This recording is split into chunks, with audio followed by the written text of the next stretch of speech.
I'm ready. Let's see. Is my screen going to be shared or something like that? Good Yep, afternoon, yep. everybody.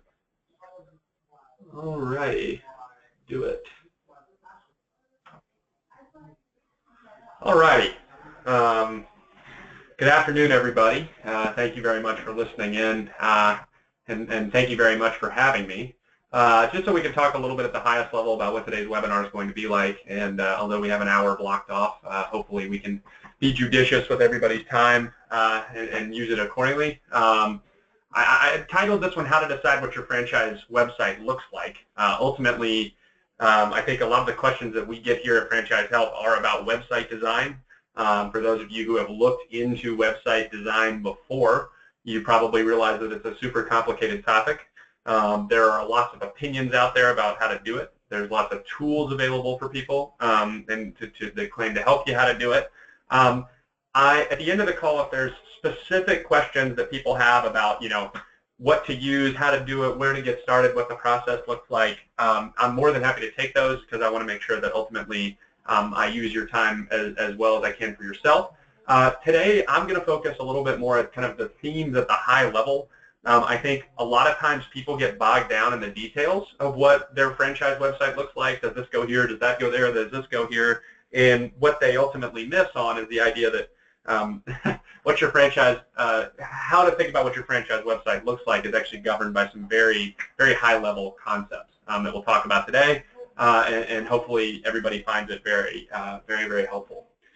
So a brief introduction of who I am.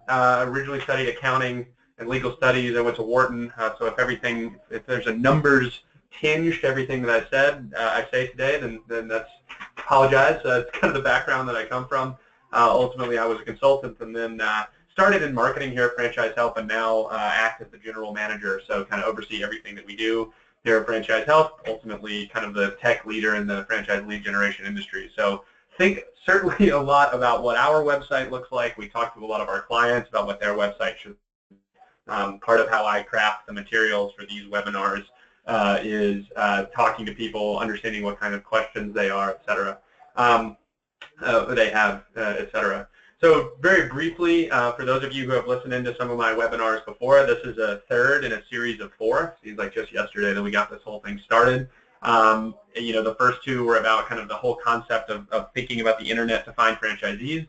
A couple months ago, we talked about advertising in general and kind of how to drive people to different sites. And then today, we're going to kind of go to that next step of the process, which, after you've driven them to a site, what ultimately do you want to have there? A brief note here, so for those of you, you probably see this slide every time that I give a webinar. We started a kind of a version of a blog back in October 2014 called the Franchise Lead Generation Resource Center, the LGRC, if you hear me abbreviate it today.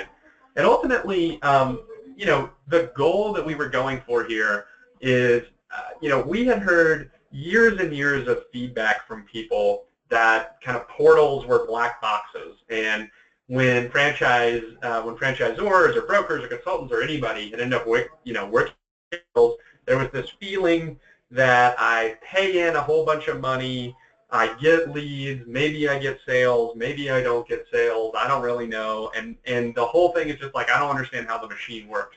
As I tell people over and over again, and hopefully it becomes evident in what we talk about here today, what we do is not, what we do here at Franchise Help, it's not proprietary, it's not secret. We don't own patents to things. We don't have some sort of strategy that isn't fully available to everybody else. We have very good technology, very good marketing, and a really good team that works on all this stuff. But it's not something that's unavailable to everybody else in the franchise world. So we started publishing this blog basically as a way to educate everybody in the franchise world of the types of the types of strategies that we use. And so for those of you who have read it and have signed up for the email list, I certainly appreciate it. For those of you who have never checked it out, on every single slide you will see a URL at the bottom of the page.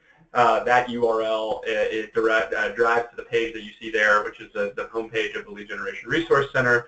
There's a question and a comment box on every page. We want to answer your questions. We want to make your life easier. And frankly, we kind of want to dispel the rumor that companies like ourselves are black boxes, because if there's anything that we do, want to be more than transparent and share it with you guys, because frankly, that's how we cultivate the partnerships that we do. As far as the material that you see here today, there's going to be quite a bit. There's quite a bit of material about what your website should look like. You can take a look around. And like I said, I'm more than happy to kind of answer questions through the blog, or you can email me directly. At the highest level, before we get started, I also show this slide in just about every webinar that I do.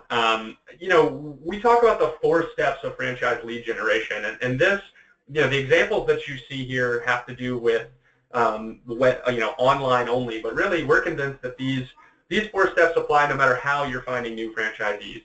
So number 1 is acquiring traffic. So ultimately, usually through advertising or one way or the other, you kind of have to get people's attention. You have to get people actually aware and interested in the kinds of things that you do. Step 2, and what we're going to focus on specifically today from an internet perspective, is okay, once you have their attention, or in the online world, once they visit your site, or in the offline world, let's say they stop by your booth, or they send you an email, or whatever else may be, or how do we actually convert them into leads? Like I said, we'll talk today a ton about contact forms. That's kind of what it means from an online perspective, but offline can mean a whole bunch of different things as well. Step 3, how do we turn leads into candidates? So just because you get contact information doesn't mean that they actually are interested in opening a franchise. So kind of how do you convert people into candidates? And then step 4, which we don't have a lot of expertise in here at Franchise Help, but is actually closing the deal, right? Once people are interested and you're getting them towards the goal line, actually get them over. So like I said, today we're going to focus on step 2 from an online perspective, which, I say how to get visitors onto your website to complete specific actions. And like I said, for the most part today, we'll talk about a contact form. Okay, so, when I think about, let's get into the meat of today's presentation. When I think about these presentations that I do for you guys, I try to distill them into kind of a single question. And when I look at franchise websites, and I look at franchise websites far more than I'd like to admit, they serve all sorts of different purposes, right? And there's a branding component to it. There's educational components to it. There's a recruiting aspect. There's all sorts of aspects when you look at franchise websites. And today, I don't want to talk about all of those, because ultimately in the franchise lead generation game, sometimes those goals can get in the way. Now, when you are actually designing your website or redesigning your website, you need to think about everything, because ultimately how you present your franchise to the web or to the world is vitally important. But I'm going to talk about something very specific, right? And from a lead generation perspective, it really comes down to one thing. How do we get people's contact info? And we talk about this ad nauseum at Franchise Help. Ultimately, our core business model revolves around getting people's contact info. It's a little bit more complicated than that, right? Because someone's contact information implies intent, right? If they're willing to give you their contact information, that means that they're also, in at least one way, shape, or form, interested in opening your franchise. But a lot of what we're going to talk about today is specifically this. How do we get people's contact information? And for those of you who have been, working on your websites or working in the lead generation, world for a while, you know that like this is the game, right? This really is what we're trying to do. When you look at monthly statistics or annual statistics or whatever it may be, this is the number of leads that you actually capture on your website is a very important thing. So I want to start because I think the thing, I kind of want to try to build from the ground up here.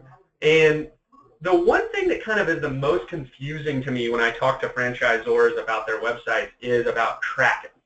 So you can't really know if your franchise website is good, or if your franchise website is better than it was, or do you need to change your franchise website, unless you have some version of tracking. Now, I think a lot of times when you talk about tracking on the web, people kind of shiver and cower a little bit because, oh my gosh, like tracking, it sounds really difficult to do, or whatever it may be. I'm going to boil tracking down to just 2 major statistics. And I will contend that if you if you track these two things, then you will be able to kind of really get a hold of what you're trying to do when you build your website. So on the left, when you look at the slide, is simply, and most of you have heard both of these, so it's going to be review for this, is conversion rate. So if you look at the formula, number of visitors who take action divided by number of visitors. Pretty simple, right? How many people actually visited my website? And when we say take action, I'm going to say fill out a contact form. And how many of them fill out a contact form? Very, very simple thing. If 100 people visit your website and 2 fill out a contact form, you have a conversion rate of 2. Now, a lot of people ask me, like, what is a good conversion rate? How do I get my conversion rate higher, whatever it else may be? We can talk about all those things. Ultimately, I just want to reiterate, knowing your conversion rate is far more important than any of the questions of how to do it, how to change it. A lot of people calculate their conversion rate incorrectly. A lot of people kind of have a back of the envelope thing. I mean, if your conversion rate was 5% last month and it's 6% the next month, that's pretty good, right? That's excellent growth, and you're moving everything in the right direction. The other one, which kind of ties back to what we talked about 2 months ago in the webinar, was cost per action, or CPA. Once again, in this case, we'll talk about filling out a contact form. So the amount of money spent to drive traffic divided by the number of visitors taking that action. So ultimately, we're going to say, okay, this month we spent $25,000 in online advertising, and we got 25,000 people to fill out the contact form. That would be a CPA of $1. And those are it's really important to think about efficiency when it comes to your spend. I mean, we all know it's unlikely that you're going to want to pay $1,000 every time someone fills in a contact form. Maybe you do, but you really want to keep track of these things, because after you know them, everything else that we're going to talk about for the rest of the day and how to change it and how to design it, you can start to understand whether or not your website is going in the right or wrong direction. Over the course of time, I'll tell you, both of these things are incredibly dynamic statistics. 1 month, you can have a conversion rate and a CPA that you like, and you can do absolutely nothing, and the next month it's just way off the map in either direction. So part of it is just kind of keeping track of these things. For those of you who do reporting, either to higher-ups or you have people that work for you, I would say, to the extent that you can make your reporting super simple on a daily, weekly, or monthly basis, or quarterly in some cases, these are really only the 2 things that you need to think about. So when you think about it, I think the question to ask yourself is kind of, what is my conversion rate and what is my CPA? I threw this slide in there because as like I said, we're going to build up from the bottom here. I'm going to talk, the majority of what I'm going to cover today, and the majority of what I care about, is the contact form itself. Because where people, from what I can tell, mess up the most is just exactly in the place that is the most important. So where people actually enter their contact information. And I'll show you an example of a good form and a bad form, but ultimately, I put this slide up here because it's like, here are 6 different ways that Franchise Help captures email addresses. You can see they all kind of have the same form field. They all have somewhere to type and then enter a button. But the reason I want to show this to you guys is to kind of get your creative juices flowing.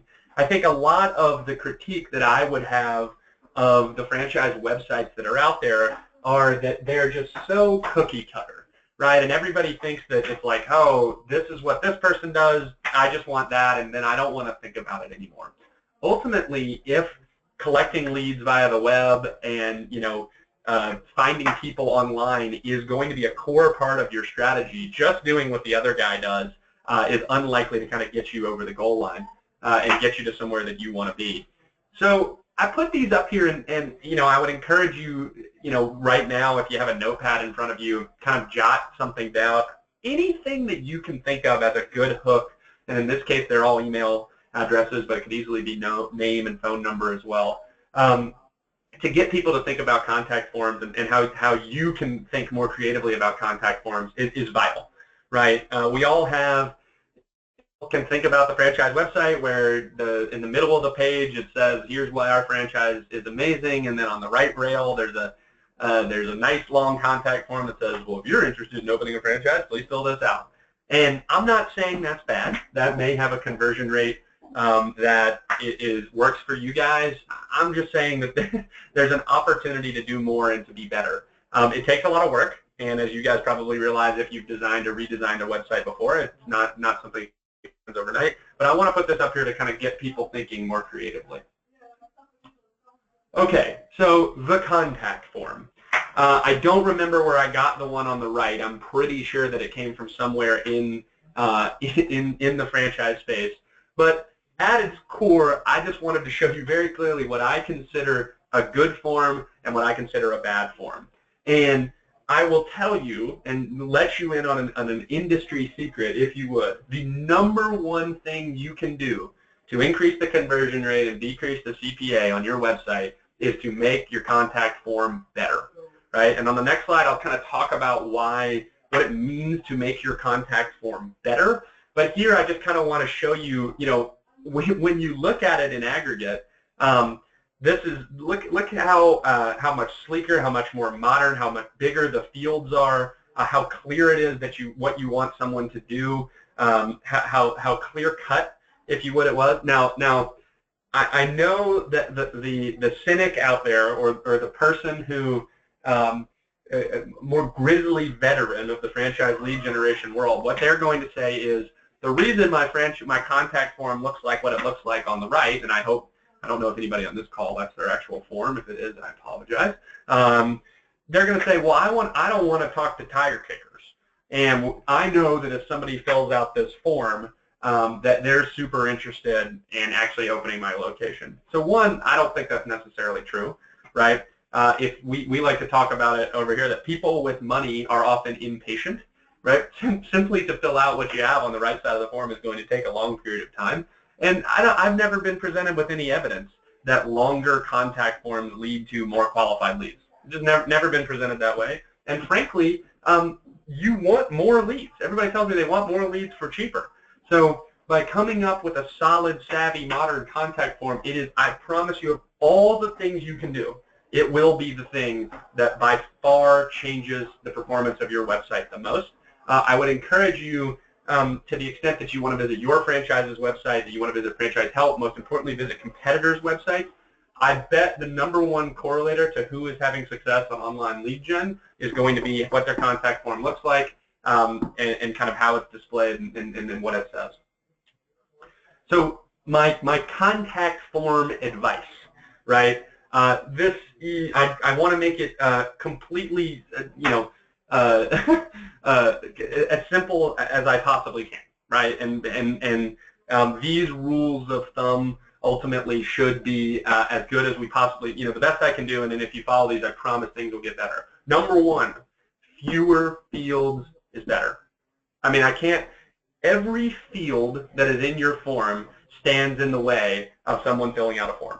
We talk about it online. People just don't, people are real fickle online. They don't really like to fill things out. You need to make it as easy for them as possible. If you go back to this slide here that I showed you, as I said, every single one of them is just an email address.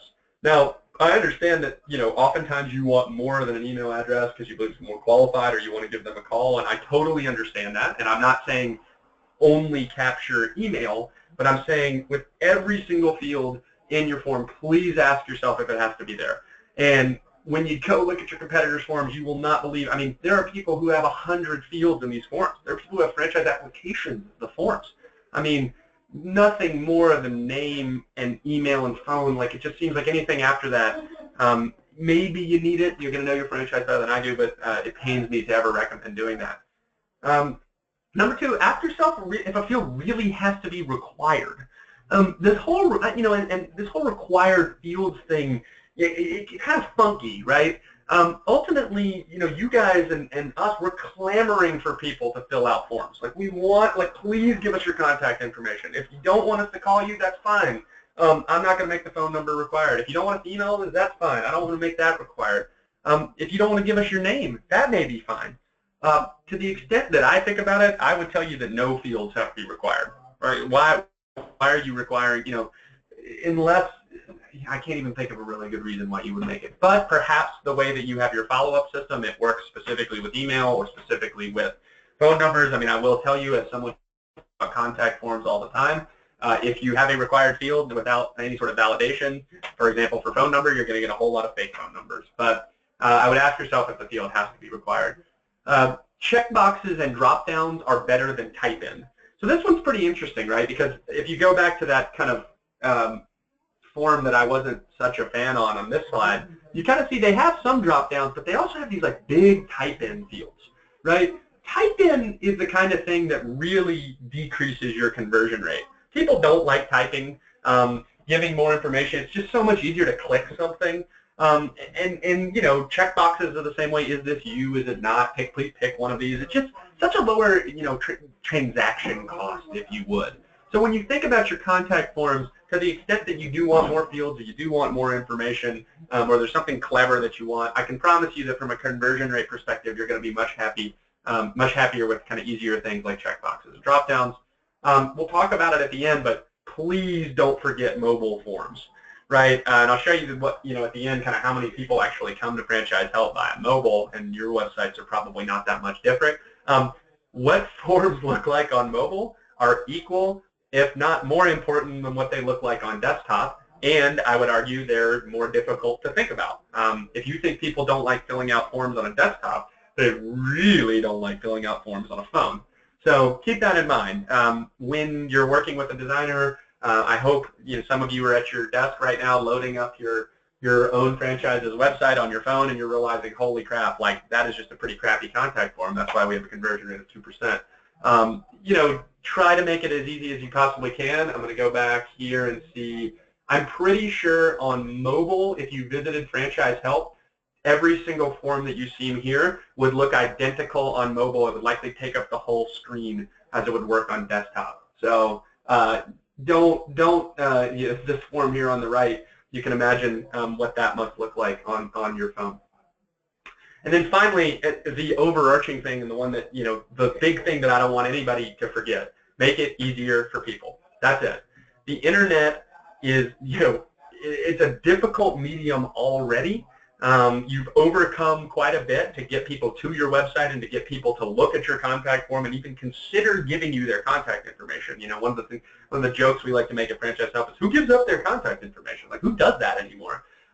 Make it easier. Make it as easy as it possibly can. That has to do with where it's located, how many fields they have. If there is a debate, if we need this or that, I hope that the winner of the debate, or the angel or the devil on your shoulder, is the one who can sit there and say, I want to make it easier. And like I said, if you go back to those things that you track, if you want conversion rate to be higher, CPA to be lower, the easier that you make it, the happier you're going to be. Okay, so as I said, we're going to build up. So we're going to start, as we said, we started with what you need to track, the 2 statistics that are most important. We're going to focus, as we said just now, on kind of what you ultimately want people to do. And now let's get a little bit more high level, right?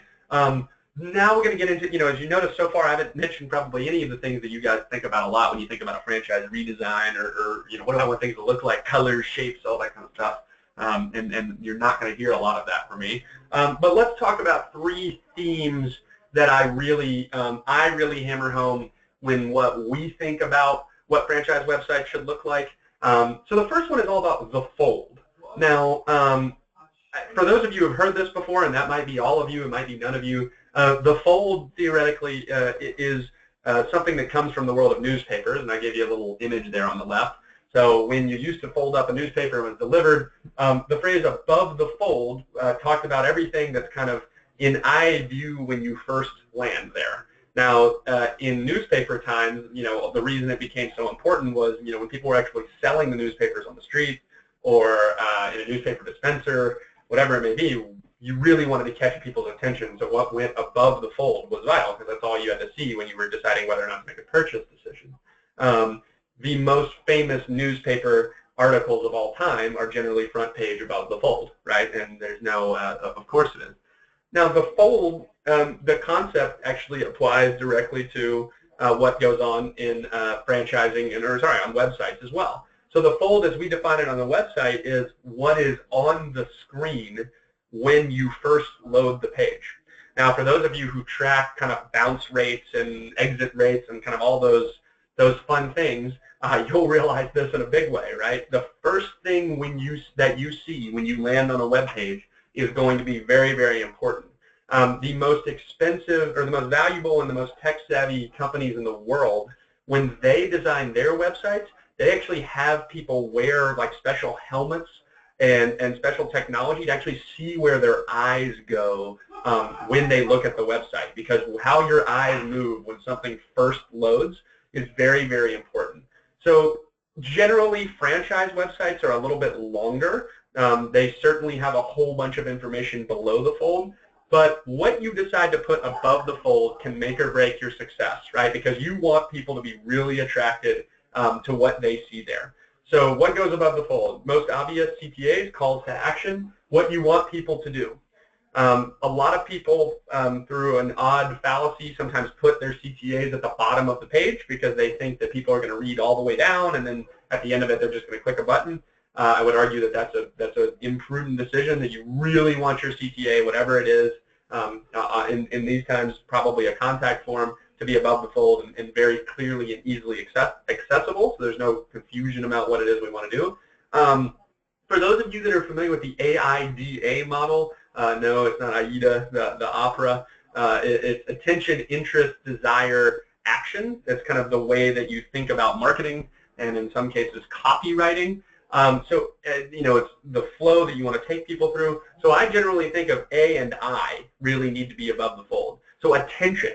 So whatever it is about your franchise that you really think is going to draw people's attention really needs to be front and center. And then like, what is it about opening your franchise in this case that is going to keep people interested? The easiest thing, I'll tell y'all, to the extent that you believe your franchise is in a position to talk about it, is unit level economics.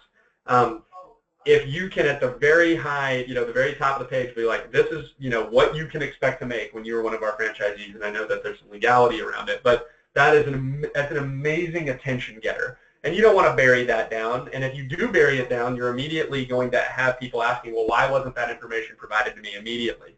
So you want the headlines to be up there, you want the most important points to be there, you want the contact form, and then what I have here is relevant navigation. Now, too much navigation, we've all been to sites that look like this, they have links you can click on everywhere, just very overwhelming, leads to analytical paralysis. You have people that bounce because they're like, I didn't really know what I want to click on. So if there are certain clicks that you want people to make, then it's very important to give that navigation above the fold. It's unlikely you have more than about 1 or 2 pages that you want someone to visit. So if there's some relevant navigation that's there, maybe some case studies, maybe some testimonials, maybe some awards, maybe a list to some sort of PDF or ebook, you want that to be there, but not too much, right? We're not talking about 8 to 10, 15 links above the fold. A note, my CTO here at Franchise Help would never be listening. He's busy, but he would really want me to make this point. Different browser screen sizes and devices change what's above and below the fold. Right? If you have a single website design, it will be, let's say it's for desktop, maybe for certain screen sizes on desktop, if that's what's going to be above the fold, you change the screen size on desktop, then it changes. You go to mobile, it completely changes. So I don't know how complicated and sophisticated you guys want to get from your device browser screen size strategy, but if it's really important that certain things are above the fold, then you got to make sure that you do it and be thoughtful about it. A/B testing. Now we're going to get into a fairly techy topic here. So for those of you who at the highest level don't know what A/B testing is, sometimes it's called split testing. Very simply is the idea that given the same URL, you're going to serve different websites, right? You're basically going to say, okay, I want a certain percentage of my traffic to actually see a website that looks like this. I want a certain percentage of my traffic to see a website that looks like that. And ultimately, you can compare the results. Believe it or not, the 2 major things that you likely compare when you are doing an A/B test is, I'm going to pretend that everybody chimed in, conversion rate and CPA. You want conversion rate to be higher, you want CPA to be lower. Now, the big copy, or the big message that I have there in the upper right oftentimes surprises people, and I was trying to think of a clever way that I could actually show you what it looked like when we originally designed Franchise Help. But what your website looks like and how you get your website designed is not what your website is likely going to look like as time goes on. So I give an example of a very, very simple A/B test on the left. So one of the CTAs that we have on Franchise Help is a button that ultimately indicates that you are interested in opening a particular franchise. So we ran an A/B test where the CTA just read something very different. So in the top, you see originally the button read add, and the next one the button read interested, and the last one the button read I am interested. The results of this test were pretty great, right? You could, just by making a change like this, we could end up raising our conversion rate 10, 20%. Like, we're talking major, major changes because, people experience the internet in different ways. And frankly, maybe ad was what it was that they wanted to do. Maybe it was interested. You never know, right? And if you have some sort of major hypothesis beforehand, I hate to burst the bubble, but you're probably wrong. I'm wrong more often than I'm right when I think about this stuff, and I look at it all the time. So you want to think about how you can run A/B tests. There are A/B testing software that you can use to install. If you have tech people on your team or you use a specific website designer, you should certainly express to them that this is a capability that you want to have. Popular things to A/B test: colors, copy, credibility, sizes, photos, placement, prices, funnels and flows, you name it, right? Like I said, Franchise Help as it stands today is just a series of results of a bunch of A/B tests. If you took a picture of a certain website every day over the course of the last 3 years, you would see that, like, holy crap, it just kind of looks different all the time. And we're constantly trying to raise our conversion rate and lower our CPA. So, it's oftentimes when you're setting it up or when you're first thinking about it, it is a fairly techy, if you would, thing to do. But to the extent that whoever you're working with on your website is knowledgeable about this stuff, it should be pretty clear cut to set up. And we certainly can recommend some software that you can install to help you with it. Every major company that you know in the world is A/B testing their website all the time. You can get a little paranoid sometimes if this was the first time you've ever heard of A/B testing. You don't really know whether or not you're looking at the real website or the fake website. Please don't, when you visit Franchise Help, don't lose faith. The majority of what you're looking at is not being A/B tested, but if you want to kind of idea, give us a call sometime and we'll talk to you about the stuff that we're actually A/B testing and we can show you how it works. All right, the last theme that I want to share with you guys, and like I said, I want to respect your time, so open it up for questions after this, is just the concept of mobile. Now, depending on how tuned in you are with internet trends, you probably are aware that mobile is becoming a bigger and bigger and bigger deal. I think that when people say that, it is a complete understatement. So there's a reason I just put a single graph here. So I started working at Franchise Help in January 2014. In January 2014, 20% of the people who visited Franchise Help were mobile. It was 1 out of 5 to the extent that you guys checked the last time on your franchise website. Perhaps that was the type of that was the type of information that you were operating under. It was significant, but we focused predominantly on the 80% because we knew that if you found a way to service the 80%, that ultimately the 20% would be fine. As you see these bars, this is the month-by-month mobile percentage of what's happened with Franchise Help in simply a 2-year period. So in 2 years, we went from having 20% of the people who visited Franchise Help to be mobile to almost 70% of the people who visited Franchise Help to be mobile. It is, for lack of a better idea, I mean, it's mind-boggling that it would be this high, and in such a short period of time. For those of you who your thoughts about franchise websites are about 2 years old, which would be good for how I think most people think about it, the world has changed in a massive way, so much so that the irrelevance of mobile 2 years ago now almost mirrors the irrelevance of desktop. Right? Like it's so shocking, and people kind of want to know sometimes, like, well, how did this happen? What ultimately happened? Well, people look at almost all their email on their phone. So if they ever visit your website from an email, they likely did it that way. Mobile advertising is super, super popular these days. If you look at some of the most major advertising sources like Google and Facebook, they'll tell you that everybody uses them by the phone. And frankly, people just aren't at their desktop anymore. If you think about when you sit down at your couch, at 9:30 and relaxing, hanging out, unwinding from the day, you no longer have your desktop there, or your laptop. You got your phone or your tablet, and so your mobile design is going to be, I'm going to argue, more important than your desktop design. And that's going to be a controversial statement depending on who you work with. I think a lot of people, because they haven't thought of it before and it's more difficult, they love the way their website looks on desktop. They're not too thrilled with the way that it looks on mobile, and they'll kind of keep it that way, and they kind of have the feather in their cap that they did it. I hope, and the reason I didn't put anything else on this slide is I hope that you're scared a little bit. Right, because this is a major problem in the franchise industry, is that people just kind of choose to not care about what their website looks like on the phone, when ultimately what your website looks on your phone is vastly more important than what it looks like on a desktop or laptop. You know, there are specific website designers. There's so many things you can read about what you want it to look on mobile. If you think back to what I talked about, think about the contact form first. People don't like filling out contact forms. They really don't like filling out contact forms on their phone. Fewer fields, drop-downs, checkboxes, making it easy as you can. Start there, and then, you know, simplicity, right? As we talked about, you know, you think about the way, think about the most popular app on people's phone these days. It's Instagram. Why do people like Instagram so much? Because it's so browsy, it's so natural. They kind of get quick hits of information. You don't have to type anything. You just scroll. You don't click anything. Right? There's only one page. You load Instagram, it's there, and you scroll. You know, not that your franchise's website is going to mirror Instagram, but think about that, because those are the people who are ultimately succeeding. If you go back, and like I said, the poor franchise that I keep talking about that has this contact form here, can you imagine what this would be like when you saw it on your phone? And I don't mean this oddly, they may have a conversion rate of 0 on mobile. They might have 0 people that have ever filled out this contact form on their phone.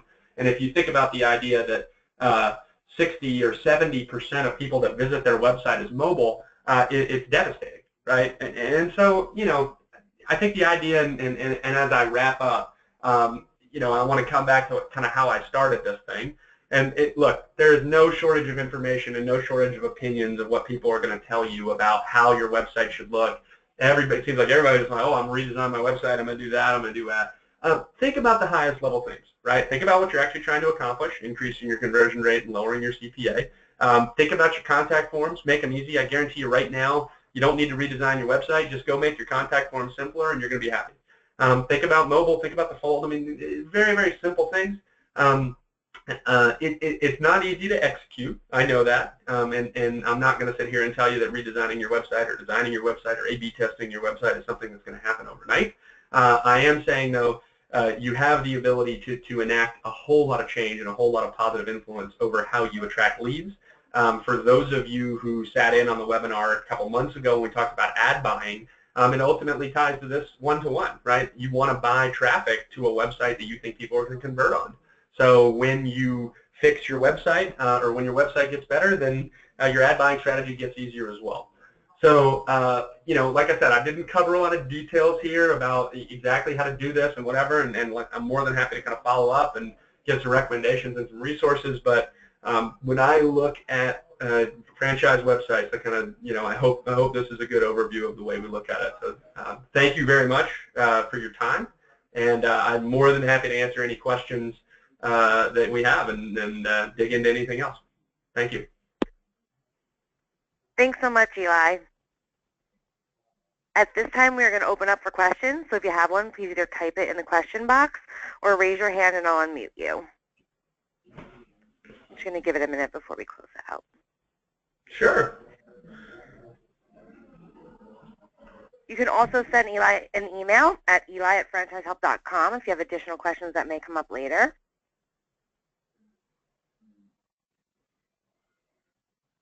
Man, I guess I was super clear and helpful. Actually, yeah, I think that you were. Probably not what happened. People were probably tired. They don't want to. Well, they can always email you if you have any questions following, correct?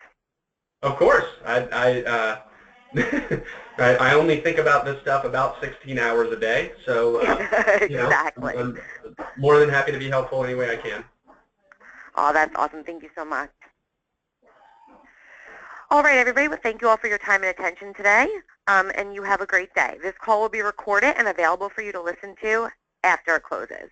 All right. Have a great day, guys. All righty. Thank you, everybody. All right. Thanks. Bye-bye.